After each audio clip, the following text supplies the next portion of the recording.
สวัสดีผู้ฟังทุกท่านยินดีต้อนรับเข้าสู่ช่องมหัศจรรย์แห่งกรรมมิราเคิลรีดการมีญาณอย่างรู้ในอดีตหรืออนาคตได้เป็นความสามารถเฉพาะตัวเป็นผลมาจากการที่บุคคลนั้นในอดีตชาติเคยบำเพ็ญญาณสมาบัติมาก่อนเมื่อเกิดมาในชาติปัจจุบันหากบุคคลนั้นเจริญสมาธิต่อไป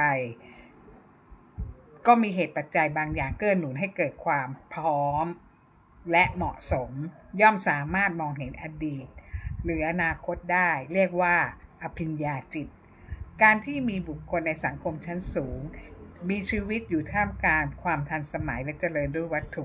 ทั้งที่เป็นคนหนุ่มสาวสมัยใหม่ไม่ทำอะไรสวนทางกับวิทยาศาสตร์หรือความรู้สึกนึกคิดของคนทั่วไปแต่สามารถอย่างรู้ในสิ่งที่เหนือวิสัยของคนธรรมดาเพราะว่าท่านเหล่านั้นเคยเป็นนักบวชประพฤติพรหมจรรย์และได้เคยบำเพ็ญจิตจนได้อภิญญาตั้งแต่อดีตชาติสิ่งเหล่านี้ย่อมติดตัวมาแม้ว่าชาติปัจจุบันจะใช้ชีวิตแบบทันสมัยไม่ได้บำเพ็ญในฐานะนักบวชเหมือนชาติที่แล้วก็ตามแต่การอย่างรู้เห็นอดีตและอนาคตเพราะอภิญญาจิตนั้นยังคงติดตัวอยู่สำหรับฆราวาสผู้ครองเรือนปฏิบัติทานศีลภาวนาชีวิตก็มีความสุขร่มเย็นในจิตเพราะชีวิตของฆราวาสต้องประกอบอาชีพการงานเพื่อหาเลี้ยงชีพมีสมาธิในการทำงานหาเลี้ยงชีพถ้าได้ปฏิบัติเช่นนี้ก็ไม่ขัดกับการใช้ชีวิตตามความเป็นจริงเพียงยินดีพอใจในคู่ครองของตนดำรงอยู่ในศีลห้าครอบครัวก็มีความสุขที่อบอุ่นแล้วเพราะทานศีลภาวนาเป็นรากแก้วของความเป็นมนุษย์การดำรงตนให้อยู่ในศีลห้าชีวิตย่อมมีความสุขแล้วเพราะเมื่อรักษาศีลห้าย่อมรอดพ้นจากอบายภูมิและภัยพิบัติที่กำลังจะมาถึงเพราะพลังแห่งศีลและพลังสติของมนุษย์ถ้ารวมตัวกันจะกลายเป็นพลังประคองคุ้มครองไม่ให้เกิดภัยพิบัติถ้าเผลอสติประมาทในชีวิตก็จะทำให้เกิดน้ำท่วมใหญ่ภูเขาไฟระเบิดแผ่นดินไหวสึนามิและอื่นๆการที่ภัยพิบัติเกิดขึ้นก็มาจากมนุษย์ทำผิดศีลธรรมส่งผลให้อนุภาครังสีสนามแม่เหล็กด้านทำลายล้างในจักรวาลย่อมมีพลังจิตด้านร้ายและมืดมากเกินไปมีผลให้เกิดภัยพิบัติทำลายโลกใบนี้การอย่างรู้ในอดีตและอนาคตเป็นความสามารถของผู้บำเพ็ญธรรมที่เคร่งครัดส่วนคนธรรมดาที่มีอภิญญาจิตตั้งแต่อยู่ในวัยหนุ่มสาวโดยไม่ได้ฝึกฝนสมาธิอะไรเพราะพวกเขาเคยเป็นนักบวชที่เคร่งครัดมาก่อนจึงได้อภิญญาติดตัวมาด้วยบางคนมาในชาตินี้เป็นนักบวชบำเพ็ญอยู่ในพุทธศาสนาก็ยิ่งได้อภิญญาจิตเดิมมาส่งเสริมในการบำเพ็ญในปัจจุบันทำให้พระอาจารย์ดังๆในประเทศไทยหลายรูปท่านได้รับอภิญญาจิตที่เข้มแข็งยิ่งขึ้นไปอีกสามารถรู้ความคิดเห็นคนและอ่านใจคนออกท่านสามารถรู้อดีตและอนาคตของตนเองและผู้คู่สนทนาได้โดยไม่ต้องถามอะไรเลยท่านก็จะรู้เรื่องความต้องการความในใจของผู้สนทนาแล้วเรื่องที่1มีข้าราชการคนหนึ่งต้องย้ายไปรับราชตำแหน่งที่ใหญ่กว่าเดิมในต่างจังหวัดแต่ก่อนจะย้ายไปรับตำแหน่งนั้นเขาได้พาภรรยาแม่และน้องสาวไปไหว้หลวงพ่อเกจิอาจารย์ดังท่านหนึ่งที่มีชื่อเสียงในสมัยนั้นมีลูกศิษย์ทั้งในประเทศและต่างประเทศจำนวนมากมายรวมทั้งข้าวของเงินทำบุญทั้งหลายข้าวสารอาหารแห้งและอื่นๆอีกมากมายจนล้นเหลือเกินความต้องการของวัดหลวงพ่อจึงให้ลูกศิษย์นำไปบริจาคให้แก่วัดและโรงเรียนที่ขาดแคลนท่านพูดเสมอว่ายิ่งให้ยิ่งได้ไม่ให้ก็ขาดแคลนตอนที่ข้าราชการไปถึงวัดเป็นเวลาฉันเพลพอดีแม่และภรรยาของตัวข้าราชการขึ้นไปชั้นบนกุฏิของหลวงพ่อแต่น้องสาวไม่ขึ้นไปด้วยเพราะบอกว่าหิวข้าวมากจะขอซื้อข้าวกินก่อนอีกทั้งตัวเธอไม่ชอบข้าววัดแต่ไม่เคยคัดค้านใครตัวเธอเองก็ไม่รู้ว่าเป็นเวลาเที่ยงรู้แต่ว่าตัวเองหิวมากแต่ไม่มีร้านขายของเลยเธ เธอจึงนั่งรอข้างล่างกุฏิและคิดอยู่ในใจว่าถ้าหลวงพ่อศักดิ์สิทธิ์จริง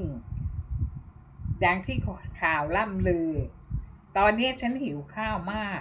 หลวงพ่อรีบฉันเร็วๆหน่อยฉันไม่อยากขึ้นไปข้างบนก่อนเพราะมีคนเยอะมากเธอคิดว่าหิวข้าวมากจนจะเป็นลมตายอยู่แล้วขอหลวงพ่อกินข้าวเร็วๆหน่อยถ้าข้าวของหลวงพ่อมาวางตรงหน้าฉันที่ฉันนั่งอยู่ข้างล่างนี้ต่อไปฉันจะศึกษาปฏิบัติธรรมแบบคฤหัสถ์และขอเป็นลูกศิษย์ของหลวงพ่อด้วยปรากฏว่าอยู่ๆลูกศิษย์ของหลวงพ่อยกอาหารและน้ำดื่มลงมาให้เธอ2-3อย่างแล้วพูดว่าหลวงพ่อท่านให้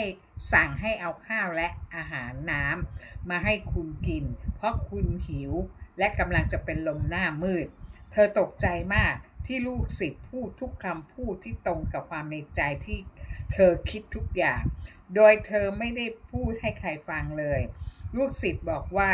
วันนี้หลวงพ่อฉันข้าวไปเพียงคำเดียวแล้วให้ยกมาให้คุณกินหลวงพ่อบอกว่าอย่าลืมคำพูดว่าจะปฏิบัติธรรมตามแบบคฤหัสถ์เธอยิ่งตกใจมากที่ทุกคำพูดในใจของเธอหลวงพ่อพูดออกมาตรงหมดทุกอย่างเธอก็ขอบคุณลูกศิษย์หลวงพ่อและฝากเงินทำบุญไป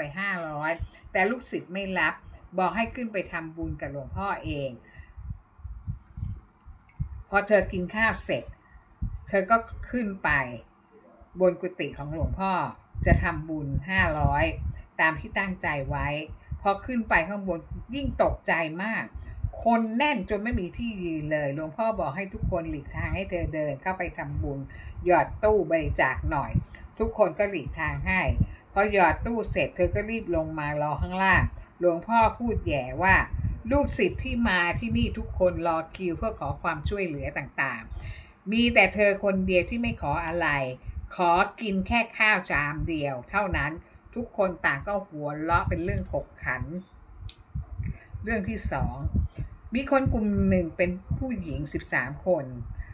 คนขับรถตู้เป็นผู้ชายคนเดียวได้เช่ารถตู้มาว่าจ้างไปทำบุญที่วัดทางภาคใต้แห่งหนึ่ง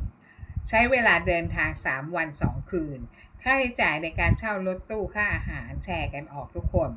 ส่วนค่าที่พักไม่ต้องเสียเพราะเป็นบ้านของเพื่อนที่ชวนให้คนกรุงเทพไปทำบุญที่วัดใกล้บ้านเธอ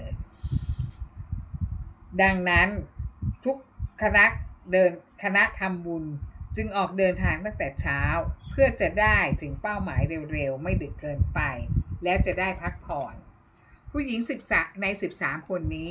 มี1คนที่เป็นคนที่มีญาณอย่างรู้ล่วงหน้าก่อนออกเดินทางเธอถามเจ้าของรถตู้ว่าเช็คอุปกรณ์รถยนต์ดีแล้วหรือยัง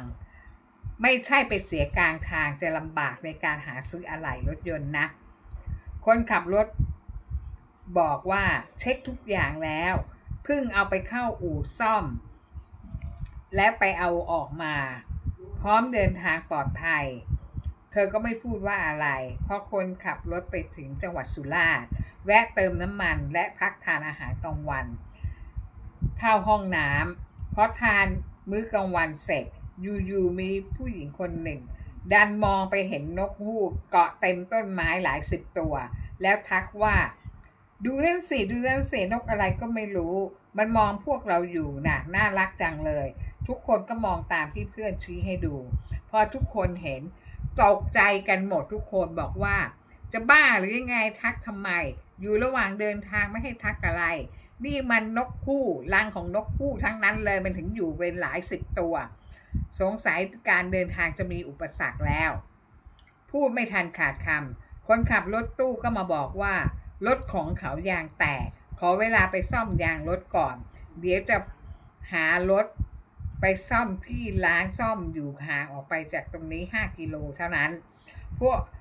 วกเรานั่งรออยู่ก่อนทุกคนก็ต่างมองหน้ากันไม่พูดอะไรเพราะเวลานั้นเป็นเวลาเที่ยงทุกคนคิดว่าคงซ่อมไม่นานคนขับรถบอกว่าซ่อมไม่เกิน1 ชั่วโมงก็เสร็จแล้วผู้หญิงที่มีญาณอย่างรู้บอกว่าไม่เสร็จหรอกน่าจะถึงบ้านเพื่อนประมาณเที่ยงคืนพอดีทุกคนก็ด่าว่าเธอปากเสียพูดอะไรแบบนั้นไม่ดึกถึงขนาดนั้นหรอก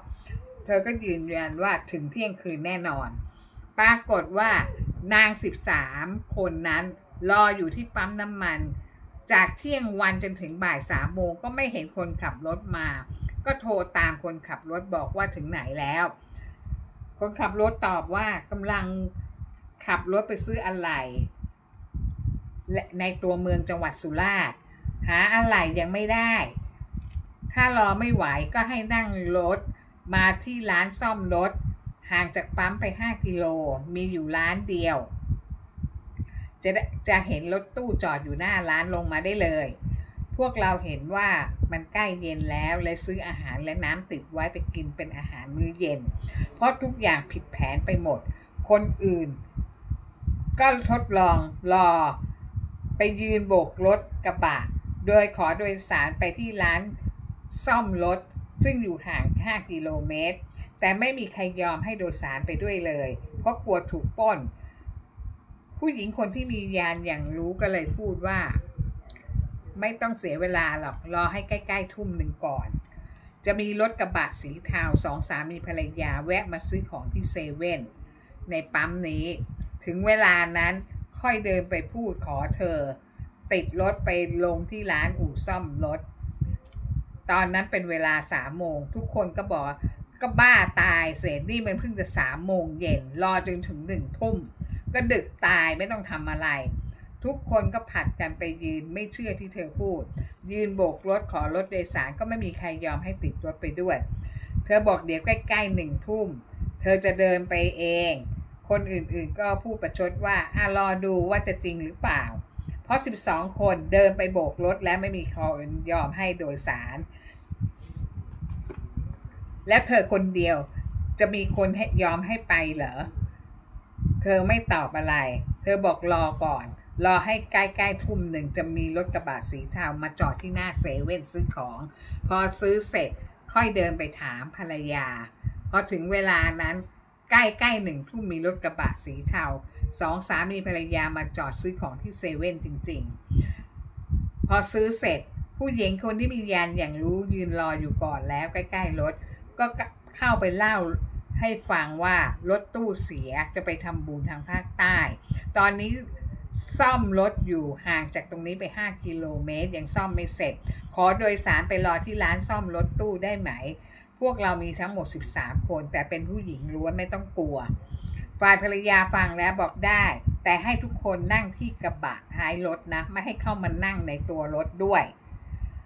พวกเราบอกได้ไม่มีปัญหาเพราะนั่งเดี๋ยวถึงร้านซ่อมรถก็ลงแล้วสามีเจ้าของรถกระบะก็จอดรถให้พวกเราลงที่ร้านซ่อมรถเพราะว่าหน้าร้านมีรถตู้จอดอยู่จริงๆทุกคนก็ลงไปและถามว่าคนขับรถตู้ไปไหนภรรยาเจ้าของร้านซ่อมรถบอกว่าไปซื้ออะไหล่รถในตัวเมืองสุราษฎร์กับสามีเธอยังหาอะไหล่ไม่ได้ภรรยาเจ้าของร้านซ่อมรถบอกว่าให้พวกเราลงมานั่งก่อนนั่งพักก่อนเข้าห้องน้ำห้องท่ากินน้ำอะไรก่อนรออยู่ตรงนี้แหละเดี๋ยวเขาก็มาเพราะเขาโทรมาบอกว่าใกล้จะถึงแล้วตอนนี้มัน2 ทุ่มแล้วไม่นานเจ้าของร้านซ่อมรถก็กลับมากับพร้อมคนขับรถตู้พร้อมอะไหล่เพิ่งจะหาซื้อได้ครบกว่าจะซ่อมเสร็จก็แล้วทดลองเครื่องลองแล้วลองอีกจนมั่นใจว่าสามารถเดินทางได้เพราะมืดกลัวจะไม่ปลอดภัยกว่าจะซ่อมเสร็จก็เข้าไปเกือบเที่ยงคืน22:30 นาทีอีก20 กิโลเมตรก็จะถึงบ้านเพื่อนก็โทรถามว่าทำไมไม่ถึงสักทีรอตั้งนานตั้งแต่กลางวันแล้วนี่จะเที่ยงคืนแล้วนะบอกใกล้จะถึงแล้วจะถึงบ้านเพื่อนเที่ยงคืนพอดีและมันก็ถึงเที่ยงคืนพอดีเช่นนั้นจริงๆสวัสดีค่ะ